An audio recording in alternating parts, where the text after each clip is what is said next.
Thank you very much. Let me thank those who have spoken before me and remind us that interference in Africa started with slavery. When slavery had lost its value, it graduated into colonization. And that is the context in which Berlin must be seen when the European powers sat in Berlin and divided the continent of Africa into spheres of influence. We regained our independence, but as John Henry Clark, that great African-American, said, we regained independence by mimicking European governance systems. And he rightly says, no African country will ever succeed on the basis of those systems. When the Americans are at their most diabolical, and how do they interfere? They interfere militarily. They ensure that you in the military are trained in Sandhurst, are trained in West Point, so they affect your mind. They interfere diplomatically, sometimes through gunboat diplomacy, and that is why you see sometimes your typical European ambassador treats our heads of states in a condescending manner. They interfere through institutions such as the IMF and the World Bank. They interfere by ensuring that our economic infrastructure is beholden to theirs through dollarization. They interfere through education. They interfere by influencing our processes, by lending us advisors who tell us what to do. The neo-colonial project is alive and well, and it is at its most dangerous, and we Africans must smell the coffee. If we don't, they are going to continue to interfere. How else do they interfere? Through NGOs, Danida, CEDA, UK Aid, US Aid. These are Trojan horses that are introduced into our countries for the purpose of influencing our processes. And they infiltrate our institutions. Right now, if you look at the African Development Bank, look at the shareholding. It's Americans, it's Germans, it's Japanese, it's the French. And the Europeans have done their bit. They also interfere through post-colonial institutions, the Commonwealth of independent nations. They are not sovereign states, former French-speaking nations. These are the instruments that they interfere through. And how do we then deal with this situation? We Africans must now begin to recognize, and this was recognized as early as 1963, and the chair of the commission is here. They'll be celebrating 60 years in Addis Ababa, Ethiopia. And 60 years ago, on the 24th day of May, Kwame Nkrumah warned us. He said, if we are not united, they are going to interfere with us militarily. They are going to interfere with our economy. They are going to interfere with our agriculture. They are going to interfere with our health. We Africans must stop operating in silos. Rwanda alone will not confront them. Burundi alone will not confront them. But if we go through the regional bodies and ultimately the African Union, we may indeed succeed in putting away this bulwark. And remember, it is no longer just Europe. There is a new scramble for Africa. The Chinese are here. The Turks are here. The Qataris are here. All of them are coming back. And the military bases that you see here is telling you that if you don't behave, we are going to use force. Sometimes I wish, and I'm saying this seriously, that we too had a nuclear weapon. Because that is what Europe and America understands. And we are not for 1 minute saying that we will shut ourselves out from the rest of the world. What we are saying is that we must define how we engage with the whole world.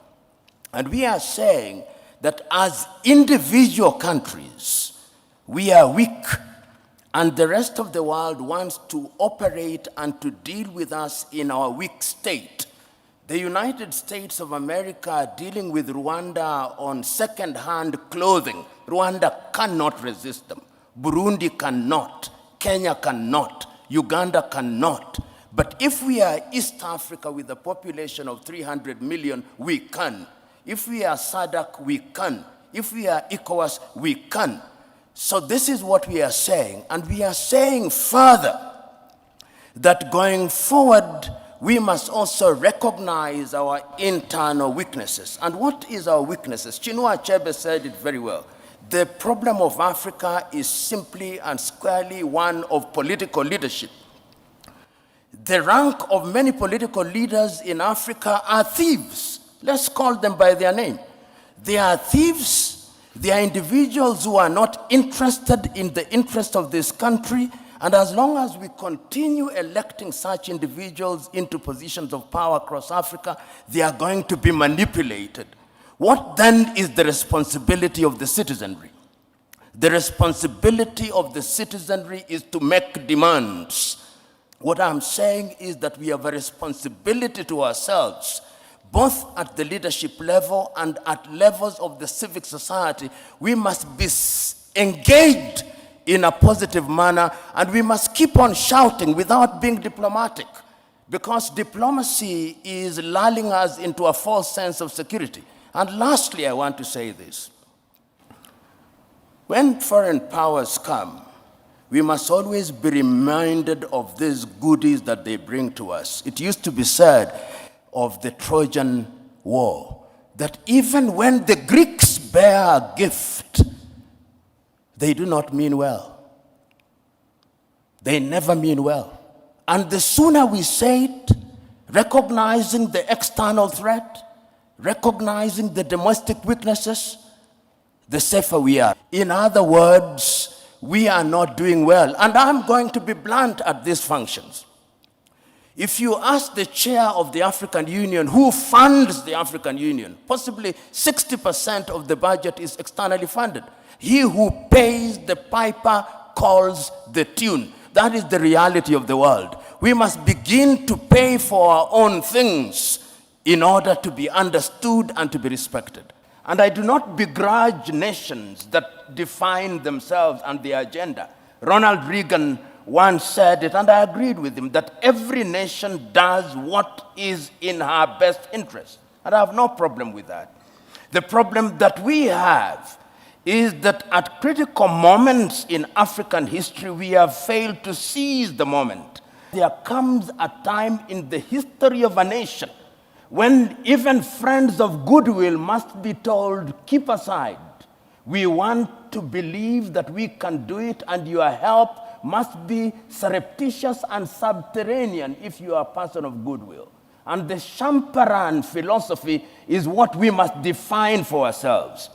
In the year 2005, the former Prime Minister of Britain, Tony Blair, put together 17 individuals in what was then called Our Common Interest.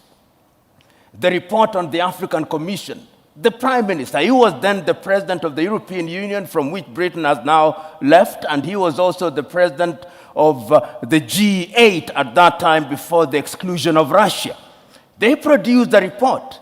Right now, when I see the Blair Institute moving around Africa, they are implementing exactly what was in that particular report, and I have a copy of it, not for the benefit of Africa, but for the benefit of the Institute. And what they have done is to sugarcoat it and camouflage it for the purpose of hoodwinking Africa and for the purposes of creating an environment which benefits foreign companies to the detriment of the continent of Africa.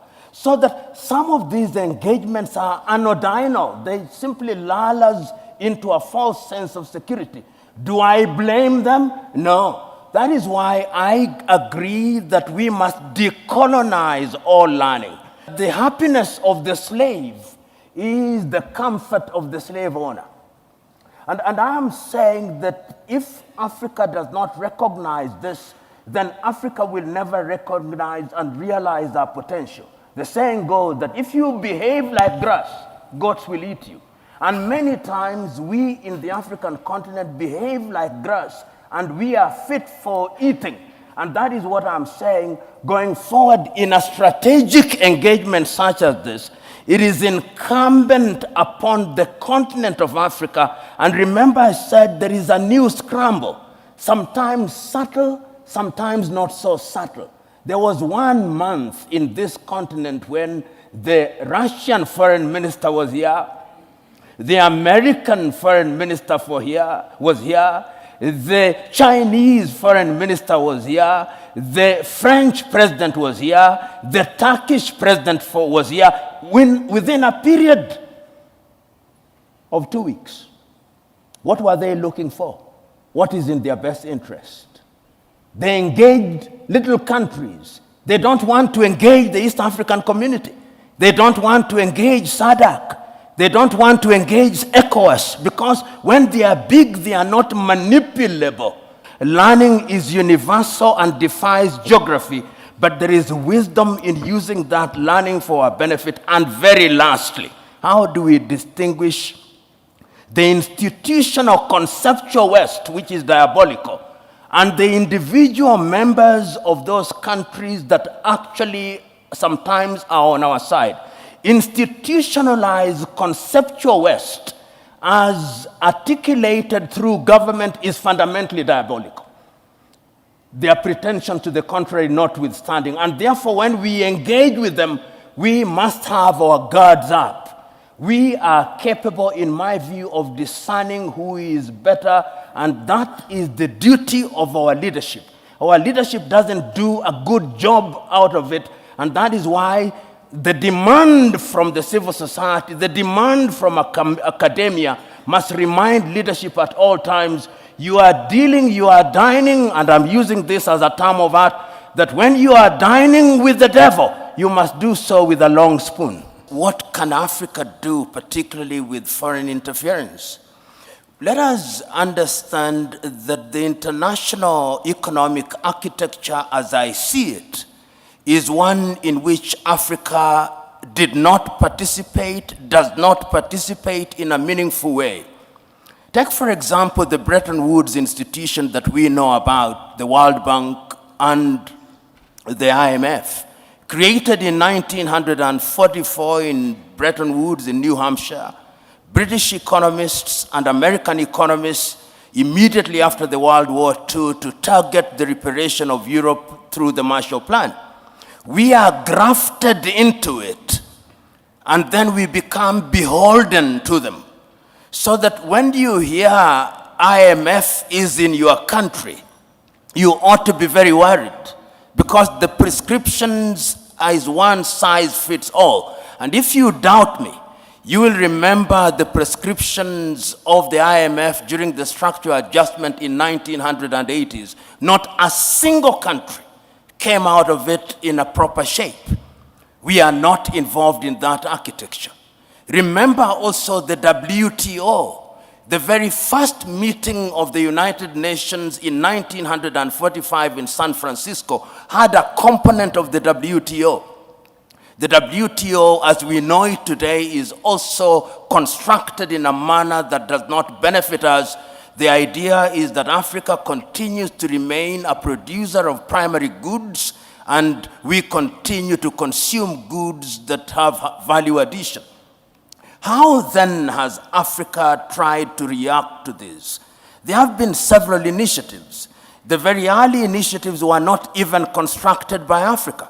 If you remember the African Pacific, Caribbean Pacific, the Lomé Convention, and the Cotonou Declaration, these were initiatives which were influenced from outside.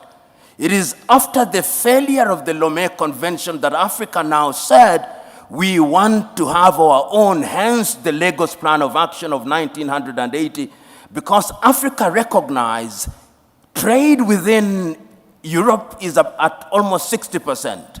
Trade within North America is at anything 57%.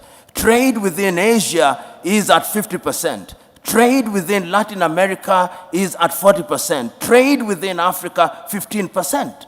But the Lagos Plan of Action did not realize the dreams that we set for ourselves. So Africa has always identified the solution to our problems. If you listen to Kwame Nkrumah when he spoke on 24th day of May, 1963, he said, the only way in which we are going to ensure that we survive in this hostile world is to have one government. Perhaps some said he was naive, he was too idealistic, but he could see it.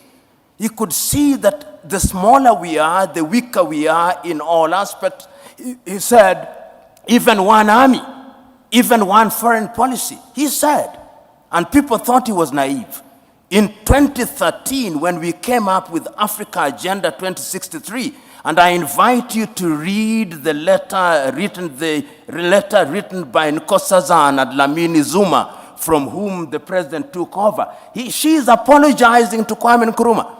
She's saying, we wish we listened to you. So what are we doing as Africa in terms of trying to deal with this foreign interference? We must have a big market, and that market will be the East African market.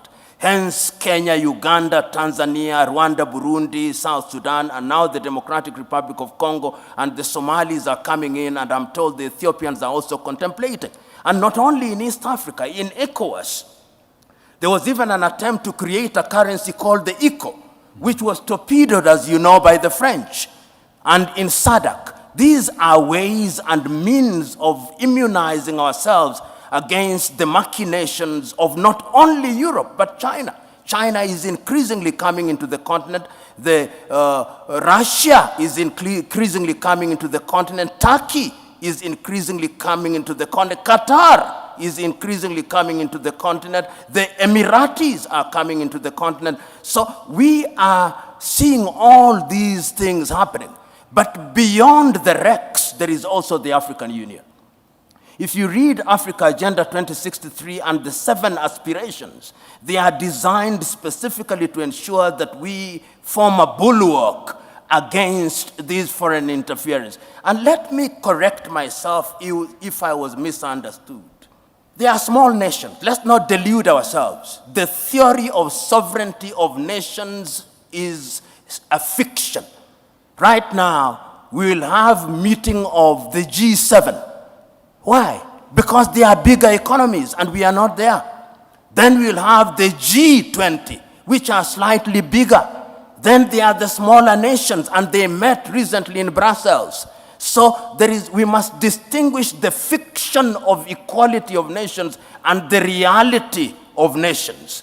And when, therefore, we want to negotiate at the continent of Africa, we are saying the bigger we are, the better we are. So efforts are there.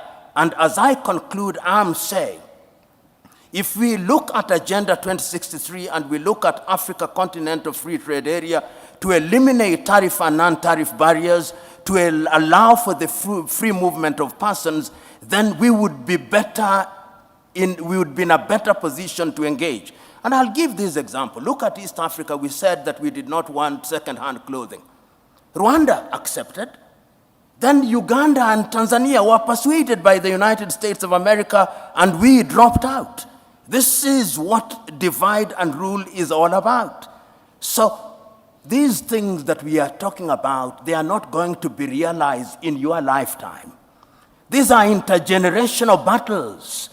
And our duty, as Nyerere said on the 6th day of March 1997, this generation has a duty to carry the torch. And the worst mistake that we can make is to lose hope and to despair.